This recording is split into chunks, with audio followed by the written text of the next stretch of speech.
Sibz, West Coast, East Coast siblings, where we cover your favorite movies and TV shows. Today we are talking about Debris episode 5. Sorry this one's late, you guys. I am actually an actor, and last night I was working while Debris came on, so I missed it. I'm actually an actor. I'm also here in New Jersey, so Christopher is constantly annoying me. In case you haven't seen my other coverage of Debris, I've covered the last 5 episodes. I will put them in the description below. As always, don't forget to like this video, comment, subscribe, and click the bell so you can be notified of when I cover Debris again next week, because I just love this show so much. Alright, let's get into it, you guys. Episode 5. I am trying so hard, and I don't want to get uppity and angry, but I'm a little sleep deprived, and watching this show Can you please lower your voice? Just makes it a lot. Okay, that being said, I think this episode was better. I honestly do think it was one of the better episodes so far. We've had 2 decent episodes out of 5, so that's not bad. Let's get into the biggest takeaways, and then I'll tell you what my biggest problem with Debris is.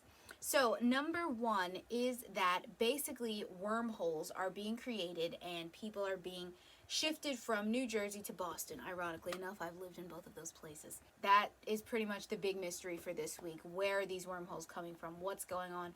We learned a lot more about Influx, who are, they never really touch down on exactly what it is that they're doing, which is pretty typical of Debris to not give us any real explanation for anything.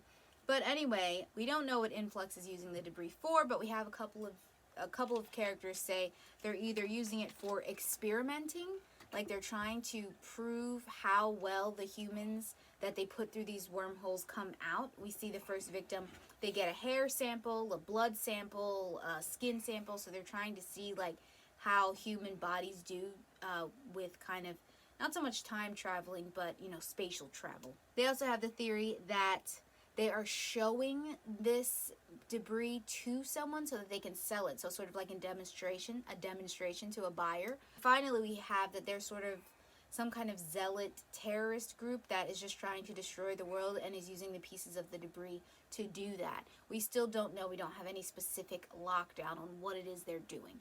But they're doing something. Also in this episode, we tie Influx to Fenola's father officially. They are involved somehow. Once again, we don't know how. Moving on, the second biggest takeaway is that we get confirmation that the US and the UK are lying to each other. We suspected this before, we've seen them do it outright, but now Ferris straight up tells Fenola that Greg is keeping information from the UK team. And we figure that out with the video of the incident that happened in China. It's not on the US servers. Fenola can't access it. Greg tells Christopher, please! Ah! Ah! Greg tells Brian that he doesn't know, what happened to the footage or something along those lines. Now, what's interesting with that is that we know Greg is lying. In fact, yes, Greg is involved with Influx. We don't know why or how yet, but I want to circle back to that in a second. What is also interesting, and we have not kind of dealt with this before, is that one of the people from Influx tells Fenola to question Ferris. I kind of always thought Ferris was sketch-a-doo, and I feel like they're trying to make us focus on Greg when Ferris is the actual person we need to be keeping an eye out for. We also get confirmation that Fenola's father, George Jones, is not a clone. So the man that we've been seeing on the CT... Christopher! I don't interrupt his videos. That is Fenola's father, or at least it's not a clone.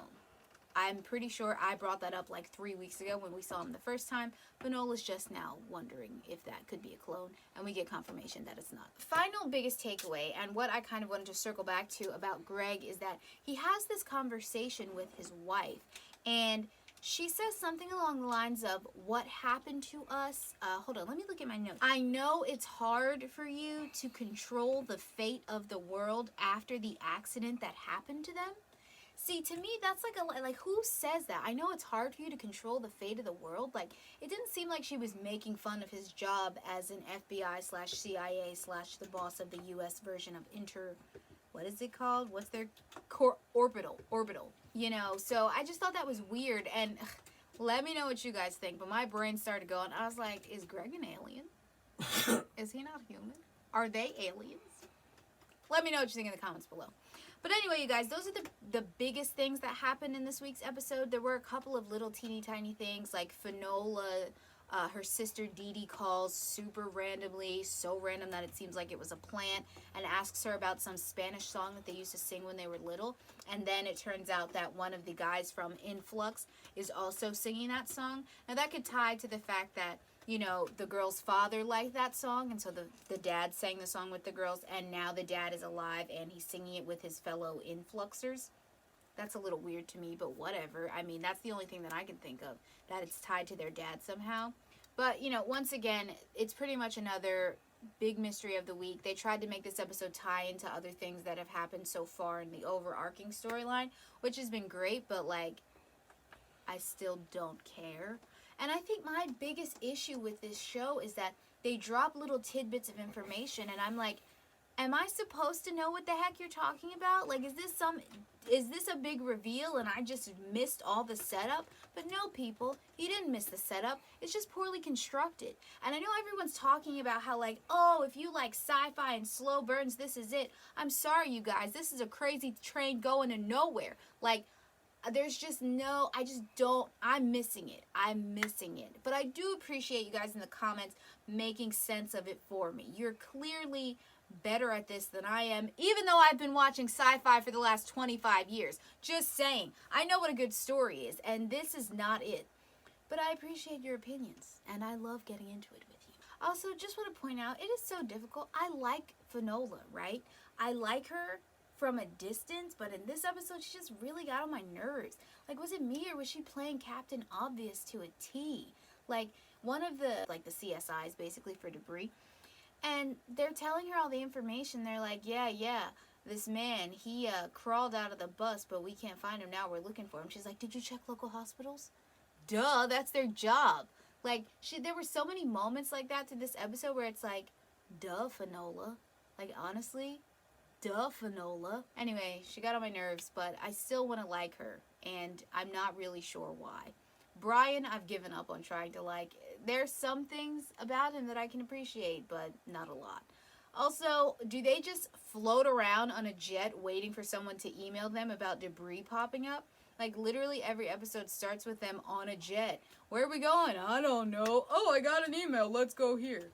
I just keep going on rants, guys. We know it's raining. We know they're just angry people in the rain. It's fine. We'll let it go. Anyway, guys, that is all I have off the dome for Debris episode 5. Thank you so much for watching. As always, like this video if you like this video. Comment. Let me know what you think. Subscribe and click the bell so you can be notified of all things Sibz. We are covering quite a few things this week. We are covering Godzilla and Donkey Kong. What? Sorry. Godzilla I'm so and tired. Donkey Kong. We're covering Wow. Godzilla and King Kong. Wow. We're covering The Flash tonight. Supergirl. Snowpiercer just ended with Christopher. Check out the season finale. I heard it was good. We're also covering Falcon and the Winter Soldier, The Walking Dead, and I'm sure a bunch of other stuff now that some of our current shows are ending, and we're bringing new stuff in. So yeah, you guys, keep it locked in here. We got your content. We got your crazy coverage. And I'll see you next week. Actually, I guess I'll see you in a couple hours for The Flash.